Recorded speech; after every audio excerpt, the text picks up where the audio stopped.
তুলে তোমার ওই দেবালয়ে প্রদীপ আলো। প্রতিবাদ তো চলতেই থাকবে, প্রতিবাদ তো চলছে নানা রকম ভাবে, বিভিন্ন জায়গায়, বিভিন্ন ক্ষেত্রে।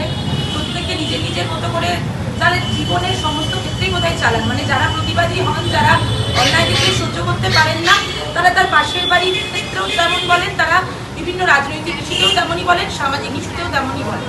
কাজেই আমরা যে সবাই আবার একসাথে এখানে হতে পেরেছি, আমরা যে রাজপথে আছি, এটাই আমাদের সব থেকে বড় ভরসা, যে আমরা হাত বাড়ালে যেন পাশে আর একটা হাত খুঁজে পাই। চলবে না থামালে, চলবে না তোর ক্লান্ত পা, থামালে চলবে না।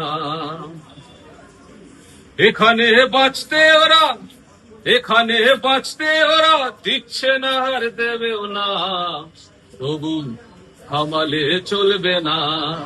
বছর হলো অভয়ার মৃত্যু, এবং অভয়ার মৃত্যু আমাকে অপরাধী করে দেয়। তার কারণ একটি মেয়ে তার কর্মরত অবস্থায় তার কাজের জায়গায় হত্যা হতে হয়েছে। এর মধ্যে অনেক কিছু আছে যেগুলো আমরা জানি না, কারণ তদন্তান যারা ছিলেন তারা এটাকে নিজেদের মতো করে সাজিয়ে যাদের আসল যোগ্য, যারা প্রকৃত অপরাধী তাদেরকে আড়াল করার জন্য অনেক কিছু করেছেন। যার মধ্যে সব থেকে বড় অপরাধ যেটা, সেটা তারা পোস্টমর্টম রিপোর্টটাকেই বিকৃত করেছেন এবং তার দেহটাকে অতি শীঘ্র পুড়িয়ে দিয়েছিলেন, যাতে দ্বিতীয়বার আর পোস্টমর্টম করার কোনো সুযোগই না করে। এটা সব থেকে বড় অপরাধ।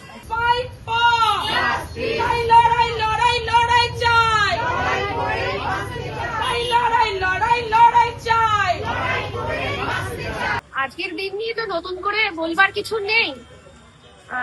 9ই আগস্ট 2024 অভয়ার ঘটনা ঘটেছিল, আর সেটা আমাদের সমস্ত মেয়েদের মননে আঘাত করেছে।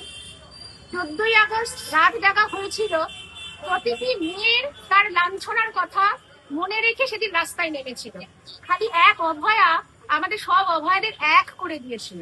তাই শুধুমাত্র অভয়ার বিচার চেয়ে নয়, আমরা সব অভয়াদের জন্য এবং ভবিষ্যতে যেন আর কোনো অভয়াদের আমরা না সম্মুখীন হতে পারি, আর ভবিষ্যতে আর যেন কোনো অভয়ার জন্য আমরা জাস্টিসের জন্য আমরা রাস্তায় না নামতে হয়, রেডার কোনো অভয়ার ঘটনাই যাতে না হয়, সেই জন্যই আমাদের বরাবরের দাবি, আমাদের আন্দোলন। যতদিন এটা না হবে ততদিন আমাদের লড়াই চলবে।